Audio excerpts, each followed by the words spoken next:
Sulengkaya. Kata Saibul Hikayat, pada zaman yang lalu, negeri Maros adalah sebuah kerajaan yang merdeka dan berdiri sendiri. Pada zaman itu, raja yang pertama bernama Karaengloe Ripakere. Kemudian, sesudah mangkatnya, maka kerajaan Maros tadinya diwariskan kepada anak angkatnya dari turunan perkawinan Tumanurunga Ripasadang dengan putri bungsu dari Tumanurunga Si Asa'a.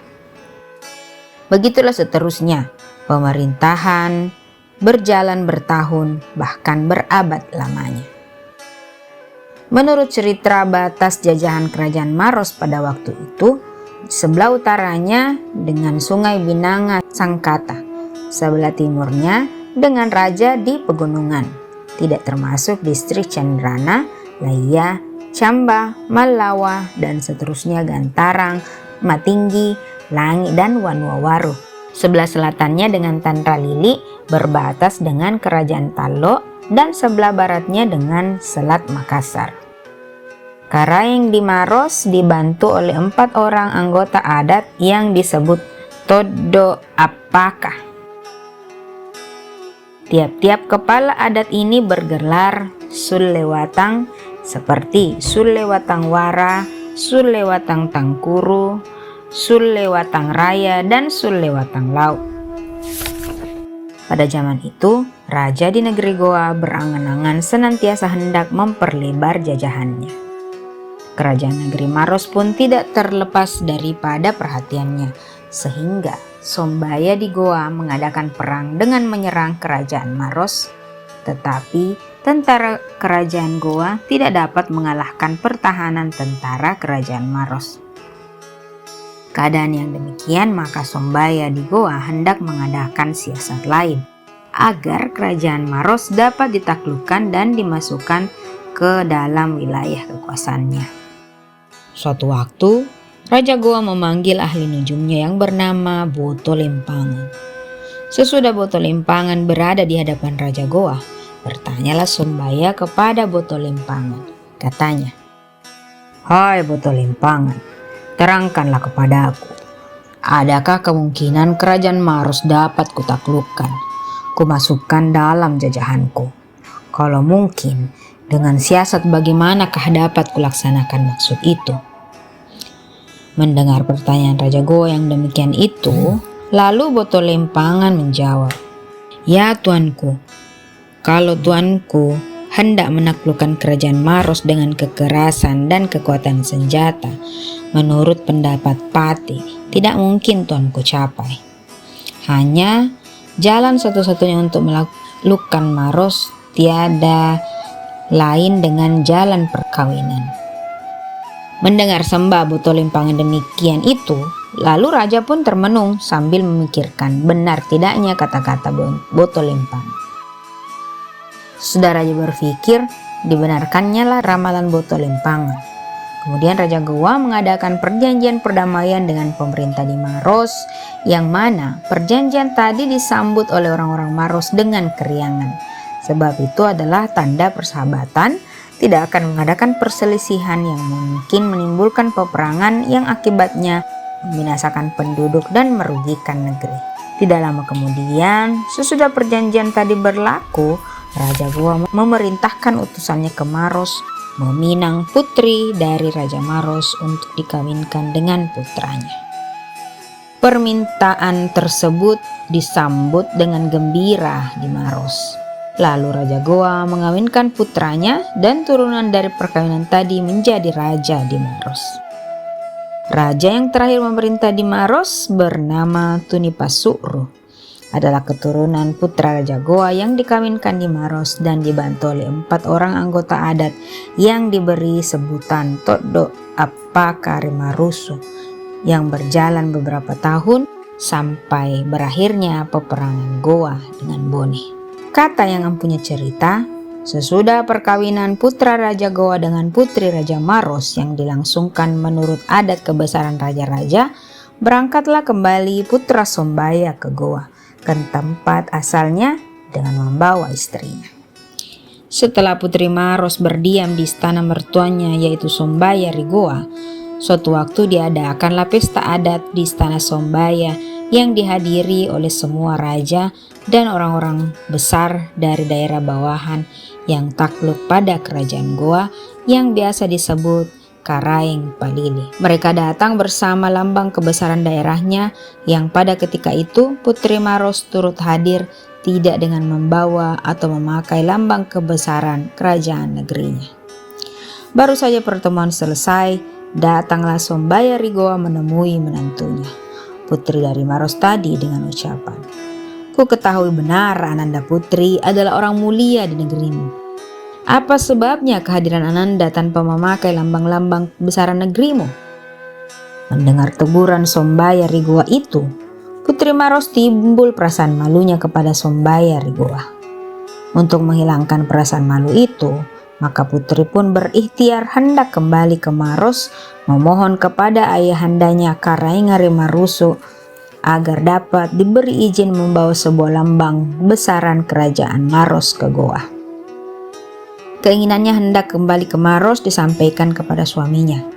Lalu disediakan sebuah perahu yang layak ditumpangi oleh seorang permaisuri, sedangkan anak perahunya terdiri dari kaum wanita seluruhnya. Setelah rampung segala-galanya, perahu pun dilayarkan menuju Maros dengan diiringi beberapa banyak dayang-dayang, terdiri dari putri-putri bangsawan Maros dan dari Goa. Entah berapa lama dalam perjalanan, tibalah beliau di pelabuhan Maros, lalu langsung ke istana menghadap dengan membungkus seluruh badannya dengan sarung yang dipakai. Datang memeluk ayahandanya Karaeng Marusu sambil menangis terseduh-seduh bagaikan orang yang sedang dirundung malang yang tidak dapat dideritanya. Sesudah cukup 3 hari 3 malam di dalam keadaan demikian itu, bertanyalah Karaeng Marusu kepada putrinya dengan balas kasihan, "Apa gerangan yang menyebabkan Ananda bertabiat dan bertingkah demikian ini? Apa susahmu dan apa penderitaanmu? Sebutkan padaku supaya dapat ku ketahui dan kupikirkan." Mendengar pertanyaan ayahnya, Karaeng Marusu menyembala putri, menantu Sombaya Rigoa. Katanya, "Ampun dan belas kasihan ayahanda juga Ananda mohonkan. Kedatangan Ananda menghadap ayahanda adalah didorong oleh perasaan malu atas keadaan Ananda sendiri. Pada waktu orang-orang bangsawan dan raja-raja serta anggota adat kerajaan Goa menyambut kedatangan Ananda di istana kerajaan Goa, beliau sekaliannya memakai dan membawa lambang kebesaran negerinya. Sedang Ananda sebagai seorang putri dari Karaeng Marusu yang disambut dengan penuh kebesaran itu tanpa membawa lambang kerajaan negeri Ananda." Setelah upacara adat selesai, Sombaya Rigoa menegur pada Ananda. Sabdanya, "Ku ketahui Ananda adalah orang yang mulia di negerimu, putri dari Karaeng Marusu. Apa gerangan sebabnya Ananda datang tanpa membawa kebesaran kerajaan negerimu?" Mendengar ujar Sombaya yang ditujukan kepada Ananda, terasalah pada diri Ananda badan patik besar, tetapi lebih kecil lagi malu yang Ananda derita. Saat berlabuh di tanah Goa, Tuan Putri disambut dengan gendang dan gong yang dipalu bertalu-talu oleh anak perahu sebagai tanda kedatangan kembali. Gong dan gendang dipalu terus hingga tiba di pelabuhan kerajaan Goa. Kabar kedatangan Tuan Putri Maros diteruskan ke istana, lalu diutuslah beberapa dayang-dayang untuk menyambut kedatangannya. Pada waktu itu, Sombaya Rigoa sedang dihadapi oleh pemangku adat dan juga hadir beberapa lagi raja-raja Palili yang ada di bawah kekuasaan Sombaya. Tuan Putri kemudian memasuki gerbang istana, melangkahkan kakinya ke halaman istana dan menghadap Sombaya dengan taksim dan menyerahkan lambang kerajaan Maros berupa keris dan meletakkan di atas pangkuan Sombaya dengan ucapan, "Inilah lambang besaran kerajaan ayahanda Patik di Maros, kupersembahkan di atas keharibaan Sombaya." Sesudah benda tadi diterima Sombaya Rigoa, dinamailah Selengkaya, sebab Putri Maros meletakkan keharibaan Sombaya yang sedang duduk bersila. Pada waktu Putri Maros memasuki ruangan persidangan, dilihatnya ada 9 orang duduk di hadapan Sombayah. Ia menduga dalam hatinya bahwa barangkali ke-9 orang itu yang disebut Bate Salapanga Rigoa. Kata yang punya cerita adalah pada suatu malam Jumat, raja yang memerintah di Maros itu bermimpi. Dalam mimpinya dilihatnya sungai bekas kolong istana Karangiri Maros yang pertama. Airnya mengalir ke hulu, tidak ke hilir seperti biasa. Dalam penglihatan ini, air sungai itu mengalirkan sebatang kayu yang belum diketahui bentuknya. Hanya dikenal seperti batang kayu saja. Sesudah terjaga dari tidurnya, diperintahkannya kepada jenang istana supaya menyampaikan kepada kelima orang anggota adatnya yang terdiri dari Sulewatang Raya, Laut, Bontoa, Tangkuru, dan Simbang dapat hadir di penghadapan. Setelah hadir sekalian, anggota adatnya sampaikannya lah mimpi itu kepada semua yang hadir. Selesai menerangkan isi mimpinya, berkatalah salah seorang anggota adat, sebaiknya yang dipertuan mengadakan penyelidikan yang agak mendalam. Sebab menurut hemat kami, mimpi itu bukan sembarang mimpi. Berangkatlah Karangiri Maros bersama adatnya. Tatkala raja dan rombongan tiba di tempat yang dimaksud, dilihatnya air sungai di sana mendidih sambil berputar-putar. Dugaan raja bersama anggotanya adalah kehendak dewata. Maka diperintahkan kepada Pinatu mengeluarkan dari penyimpanannya semua alat-alat kerajaan yang berupa gong, gendang, becing, serunai, simpaujo, juju, dan lain-lainnya. Kemudian diarah ke tempat itu. Lalu diperintahkan penduduk masuk ke dalam sungai, memeriksa dan mengambil yang menyebabkan air berputar-putar. Setelah orang yang disuruh itu tiba, maka diketahuilah ada sebatang kayu. Kayu tadi dibawa ke darat berbentuk seperti sebuah waluku. Waluku itu diantar ke istana diiringi gendang dan alat bunyi-bunyian lainnya.